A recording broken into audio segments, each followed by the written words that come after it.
melanjutkan cerita sebelumnya, di mana murid-murid dari keluarga Ye dihajar satu persatu oleh Haiming.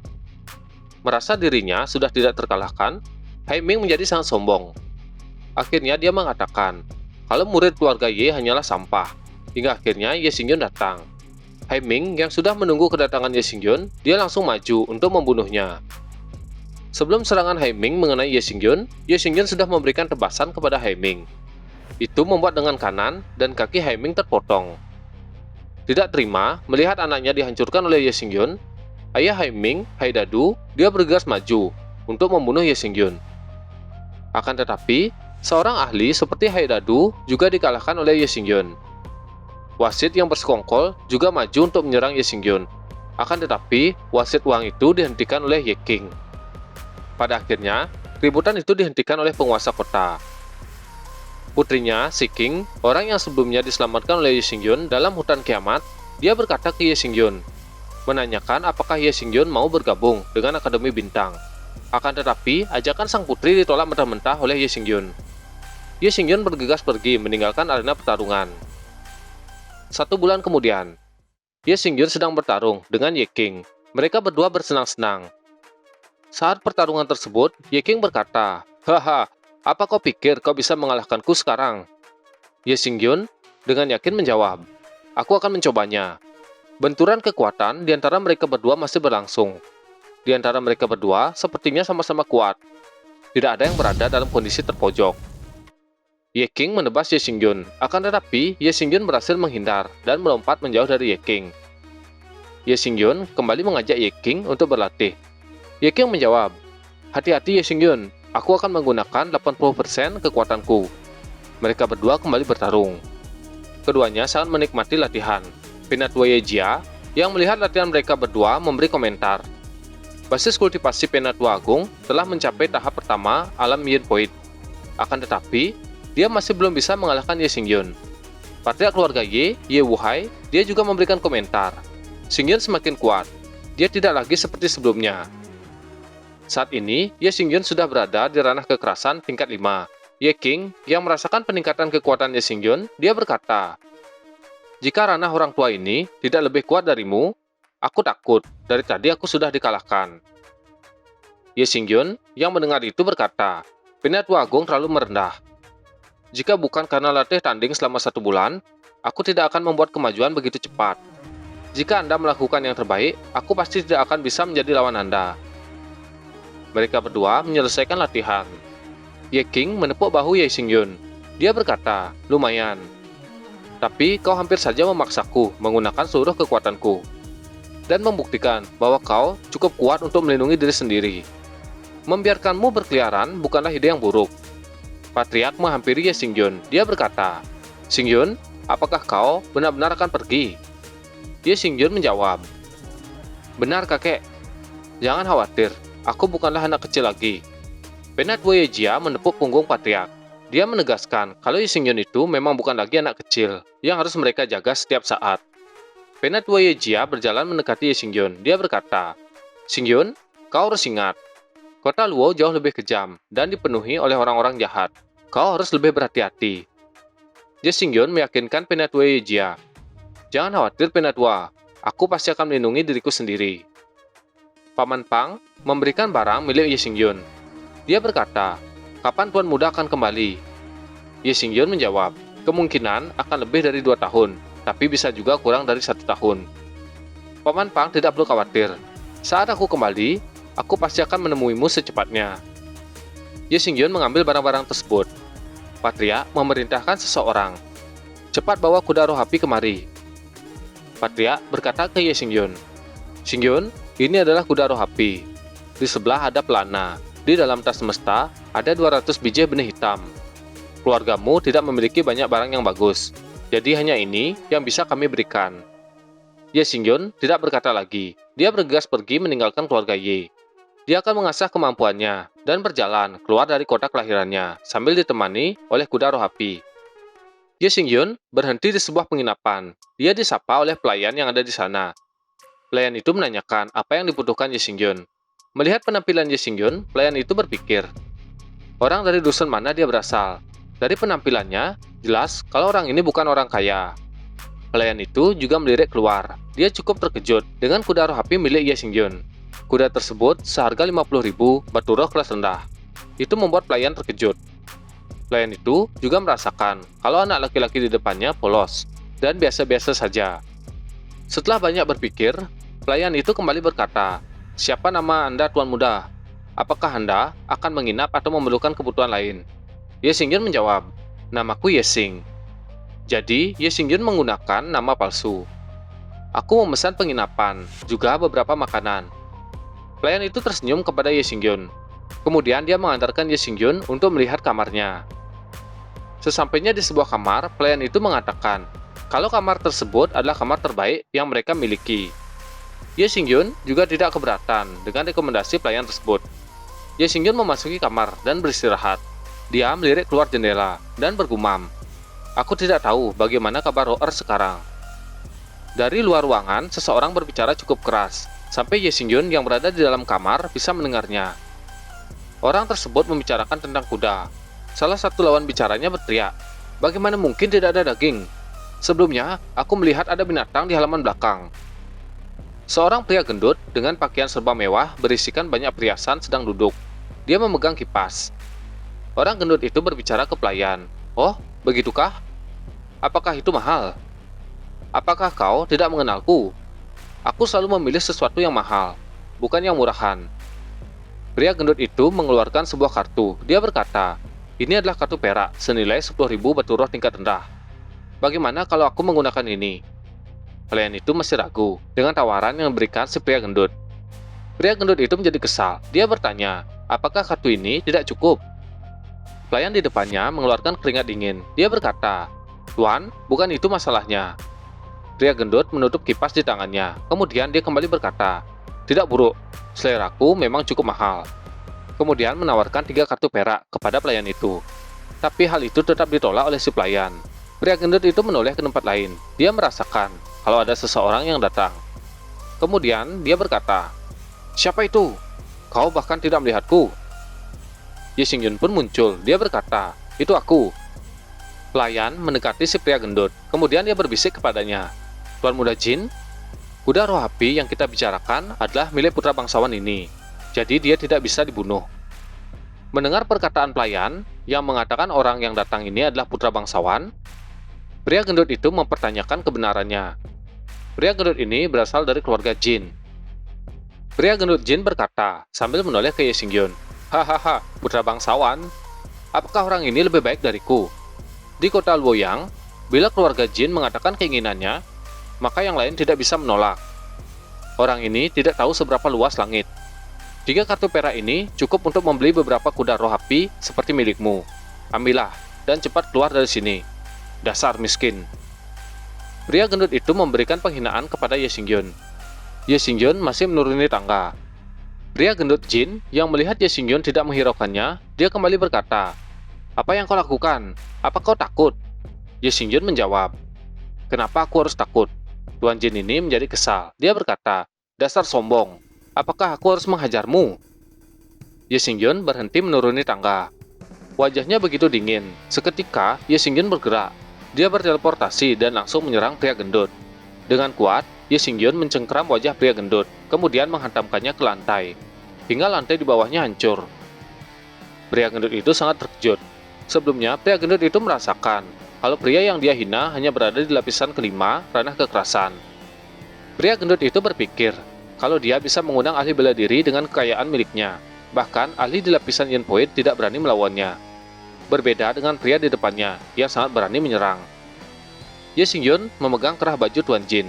Dia berkata, "Tidak memberikanmu menyerang adalah satu-satunya kesempatan. Serahkan semua kartu perakmu dan nyalalah dari sini. Cepat." Tuan Jin yang sudah bawa belur, dia berkata, "Hanya kartu perak." Ye Xingyun menjawab, "Iya, hanya kartu perak. Apalagi yang kau ingin berikan?" Tuan Jin berkata, "Biarkan aku pergi." Dia berdiri dan membersihkan pakaiannya. Kemudian dia berkata, "Nak, siapa namamu?" Ye Xingyun menjawab, "Kau tidak perlu tahu siapa namaku." Tuan Jin melemparkan kantung kepada Ye Xingyun. Dia berkata, "Totalnya ada 101. Semuanya ada di dalam kantong ini. Bolehkah aku pergi sekarang?" Ye Xingyun berkata, "Cepat enyahlah dari sini." Dalam hati dia bergumam, pria gemuk ini merayu orang dengan menyebutkan nominal tertentu. Dia serakah dan berpikiran dalam, tidak sebodoh penampilannya. Tapi apakah kau pikir aku takut? Ye Xingyun melirik orang-orang yang ada di tempat tersebut. Orang-orang di sana tersenyum ke arah Ye Xingyun. Ye Xingyun berkata ke pelayan, siapkan beberapa hidangan dan antar ke kamar. Pelayan itu berkata, baiklah tuan, akan segera kami persiapkan. Di lain sisi, orang-orang yang berada di tempat tersebut mengobrol, membicarakan Ye Xingyun. Mereka berkata, diperkirakan orang ini tidak akan lama tinggal di kota Luoyang. Bahkan dia berani menjadi musuh keluarga Jin. Temannya menjawab, orang ini juga berani merampok lebih dari 100 kartu perak dari tangan tuan muda Jin. Itu jumlah yang sangat banyak, aku juga menginginkan uang sebanyak itu. Mendengar pembicaraan orang tersebut, si pelayan menghampirinya dan berkata, jika kalian sudah bosan dengan hidup kalian, maka kalian bisa melakukan itu. Berpindah ke tempat lain. Seseorang menggunakan penutup wajah. Dia mendekati kuda roh api milik Ye Xingyun sambil membawa pisau. Kuda tersebut ditusuk oleh orang itu. Seketika, kuda itu mengeluarkan suara. Ye Xingyun yang berada di kamarnya berteriak, "Woi!" Pria yang mengenakan penutup wajah itu terkejut. Dia sudah ketahuan. Ye Xingyun langsung melompat dari kamarnya. Dia mendekati kuda roh api. Melihat kudanya sudah tidak berdaya, Ye Xingyun sangat marah. Dia berteriak, "Keparat! Kau cari mati. Apa kau pikir bisa melarikan diri dariku?" Dengan cepat, Ye Xingyun bergegas mengejar pembunuh kudanya. Si pembunuh bersembunyi di antara pepohonan yang ada di sana. Dia berkata, ada beberapa orang yang tidak bisa kau singgung. Kota Luoyang akan menjadi kuburanmu.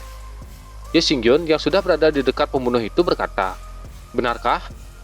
Seketika, si pembunuh itu terkejut. Dia tidak menyangka kalau orang yang dibicarakan sudah berada di sampingnya. Ye Xingyun mengangkat tangan dan mengeluarkan kekuatan. Pembunuh itu diangkat dengan kekuatan Ye Xingyun.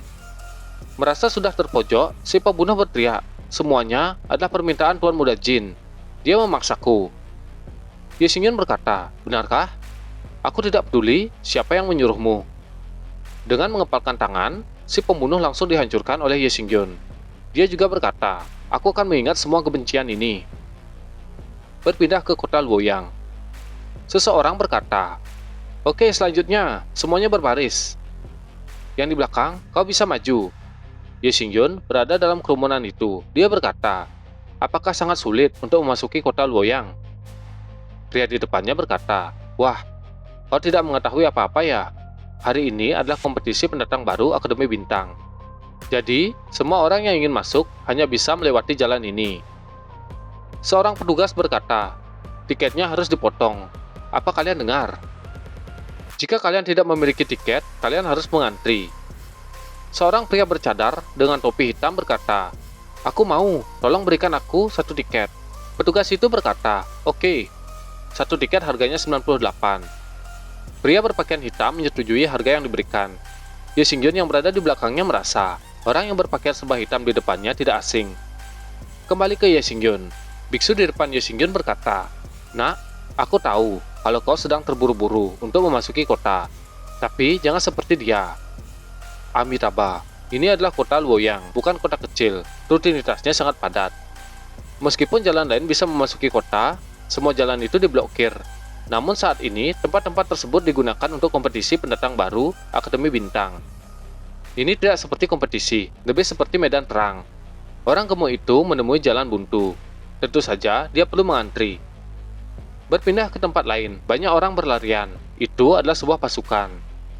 Salah satu orang dari pasukan tersebut berteriak, apakah ada yang pernah melihat pria menggunakan topi hitam? Istana gelap sedang mencari orang tersebut. Cepat jawab. Teman dari orang itu berkata, saudara, di depan ada seorang biksu. Orang yang sebelumnya menjawab, kerja bagus. Ada biksu. Biksu seharusnya tidak boleh berbohong. Jika kita bertanya, semua pasti akan terjawab. Orang itu bergegas menghampiri sang biksu dan bertanya, biksu bau, dengarkan perkataanku dengan baik. Apakah kau melihat orang yang kami cari? Sang biksu menjawab, tidak. Pria tersebut berkata ke temannya, kalau biksu itu tidak melihat orang yang mereka cari. Mendengar itu, pemimpin pasukan berpikir, kalau orang yang mereka cari sudah memasuki kota. Temannya bertanya, apa yang harus mereka lakukan sekarang? Pemimpin pasukan menyuruh pasukannya untuk mengantri memasuki kota. Biksu tersebut menoleh ke belakang. Dia terkejut dan berkata, "Di mana pemuda tadi yang ada di belakangku?" Rutinitas kota Luoyang begitu intens. Aku berharap dia selamat dan tetap sehat. Berpindah ke tempat lain. Terlihat dua orang penjaga sedang duduk bersantai sambil memegang segelas anggur. Mereka mengobrol. "Haha, setelah minum satu gelas anggur ini, aku akan kembali berkeliling lagi. Maaf sudah merepotkan saudara." Temannya menjawab, "Haha, pembicaraan yang bagus, tak masalah." Seorang pemuda menghampiri penjaga tersebut. Melihat pemuda yang datang, penjaga itu berkata, "Mengapa kau berjalan mengendap-endap? Apa yang terjadi? Apakah kau ingin memasuki kota ini? Atau saya perlu memberikan Anda potongan harga?" Pria itu adalah Ye Xingyun. Dengan wajah dingin dia berkata, "Apanya yang diskon?" Dalam sekejap, penjaga tersebut dihajar oleh Ye Xingyun. Mereka tidak bisa melawan sama sekali di depan kekuatan Ye Xingyun. Berpindah ke tempat lain. Kita melihat pria yang berpakaian hitam yang mengenakan topi hitam. Penampilan ini seperti Sanseng. Dia selalu sial ketika bertemu dengan Ye Xingyun. Saat ini sepertinya dia sangat bahagia. Dia berkata, "Hahaha, jangan bergaul dengan orang lain. Aku cukup berjalan melewati jalur hutan. Burung kecil berkicau. Uang itu sepadan." Pria itu membuka penutup wajahnya. Dia adalah Sanseng. Sanseng berkata, "Tapi sekali lagi, ini semua disebabkan oleh pemuda dari keluarga Ye. Karena ulahnya, aku dikejar dan ingin dibunuh oleh orang-orang dari pasar gelap. Aku tidak bisa lagi tinggal di kota kiamat. Aku berharap mendapatkan sebuah keberuntungan dengan datang ke kota Luoyang." Dalam cerita sebelumnya, Ye Xingyun membunuh He Badian, salah satu dari wakil komandan pasar gelap. Saat membunuh, Ye Xingyun mengenakan pakaian milik Sanseng. Maka dari itu, orang-orang dari pasar gelap mengira kalau si pembunuh itu adalah Sanseng. Berpindah ke suatu tempat di dalam hutan. Seseorang memberikan anak panah. Orang itu adalah seorang wanita. Dia sedang mengeluarkan tekniknya yang bernama Breaking Wind Arrow. Anak panah dilepaskan. Anak panah itu diselimuti oleh kekuatan yang kuat. Di lain sisi, Sanseng yang juga berada di dalam hutan, dia merasakan firasat buruk. Kemudian berkata, "Kenapa tiba-tiba aku merasakan hawa dingin dari belakang?" Sanseng tidak menoleh ke belakang. Dia mengabaikan perasaan tersebut dan terus berjalan memasuki hutan. Panah yang dilepaskan oleh wanita itu mengarah ke Sanseng. Tapi tanpa diketahui, sesuatu telah memotong anak panah menjadi dua. Wanita yang melepaskan anak panah itu terkejut melihat anak panahnya dipotong menjadi dua. Ternyata itu adalah ulah Ye Xingyun. Dia berkata ke gadis pemanah, "Kenapa kau diam-diam menyakiti orang lain?" Gadis pemanah itu berteriak, "Panah rahasia apa yang menyakiti orang lain? Kompetisi ini digunakan untuk melihat kekuatan setiap orang. Apakah kau adalah seorang bajingan yang bahkan akan memberikan rencanamu kepada orang lain? Jika kau kehilangan rencanamu, kau tidak akan bisa memasuki Akademi Bintang. Minggir, jangan menghalangiku." Gadis itu berpikir, kalau orang yang berpakaian hitam dan Ye Xingyun adalah salah satu kompetitor. Ye Xingyun yang tidak paham, dia kebingungan. Kemudian dia bertanya, "Rencana apa?" Gadis di depannya menjadi kesal. Dia kembali berteriak, "Kau bukan murid Akademi Bintang." Dengan santai Ye Xingyun menjawab, "Bukan." Gadis itu berteriak lagi, "Kalau begitu, apa yang kau lakukan di sini? Kau ingin mati? Di sini sangat berbahaya. Cepat pergi dari sini." Ye Xingyun bergerak mendekati gadis tersebut. Dia berkata, "Jangan bergerak, biarkan aku melihat lebih dekat." Wajah gadis itu menjadi memerah. Dia berkata ke Ye Xingyun, "Kau, apa yang kau lakukan? Dasar brengsek, kemana kau melihat?" Ye Xingyun menunjuk ke bagian dada gadis di depannya. Dia berkata, "Jangan salah paham. Aku sama sekali tidak tertarik kepadamu. Aku hanya ingin bertanya, bagaimana kalau aku menukar kartu perak untuk rencanamu?" Gadis itu tidak lagi marah. Dia terkejut dan melihat benda di dadanya. Dia berpikir, ternyata itu bukan bros, melainkan rencana. Karena tidak mudah meniru alat peraga yang digunakan untuk penilaian kompetisi, bukankah harga alat ini hanya sebongkah batu spiritual? Gadis itu juga mengingat perkataan Ye Xingyun yang lain. "Tidak tertarik padaku? Apa maksud perkataannya?" Ye Xingyun kembali berkata ke gadis di depannya, "Bagaimana?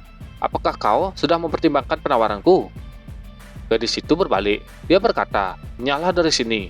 Aku tidak butuh kartu perakmu." Kartu perak dilemparkan oleh Ye Xingyun. Kartu itu mengarah ke gadis di depannya. Gadis itu menangkap benda tersebut. Tanpa melihat benda di tangannya, gadis itu menoleh ke Ye Xingyun. Dia berkata, "Hah? Serangan diam-diam?" Seorang pria yang bermartabat tidak menyerang dari belakang. Itu sungguh tercela. Saat menoleh ke belakang, memperhatikan pria yang sebelumnya, gadis itu terkejut karena pria yang ada di belakangnya hanyalah klon. Ye Xingyun berada di samping gadis itu. Dia tersenyum sambil menunjukkan sebuah lencana di tangannya. Ye Xingyun berkata, "Itu adalah kartu perak. Aku akan mengambil lencanamu. Dan selamat tinggal, cantik." Gadis itu terkejut karena dia dipanggil cantik. Gadis itu berteriak, "Jangan kira kalau kau memanggilku cantik, aku akan senang. Tanpa lencana, aku tidak bisa mengikuti raja kompetisi pendatang baru." Ye Xingyun bergegas pergi. Dia juga berkata, "Jangan terlalu boros. Lagian, aku juga tidak tahu apa yang kau maksud. Orang bodoh mana di akademi yang berpikir menggunakan besi hitam misterius untuk membuat sebuah lencana. Ini adalah bahan tempaan dengan karakter dewa, tapi sayangnya hanya ada satu." Setelah pergi cukup jauh, Ye Xingyun bergumam. Sebelumnya, gadis itu mengatakan, tanpa lencana, dia tidak akan berhak untuk berpartisipasi dalam kompetisi raja pendatang baru. Jika aku memiliki satu di tangan, maka aku akan menemukan yang lain di dalam pegunungan ini. 1 jam kemudian, berpindah ke suatu tempat dalam hutan. Seseorang berada di dalam gua. Dia tertawa bahagia. "Akhirnya, aku bisa menerobos ke ranah kekerasan tingkat 9. Meskipun sebagian besar waktu telah berlalu, untungnya aturan kompetisi ini sederhana dan kasar."